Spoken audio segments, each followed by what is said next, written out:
So I'm going to the double plank spot. I came over here last weekend. There was somebody back here, so I just let it go. This spot usually is good for one or two decent fish, whether it's bluegills or bass. We'll see what's going on here.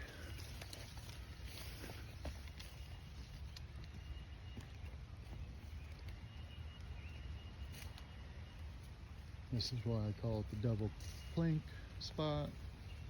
It's a little bridge over the creek I was just fishing.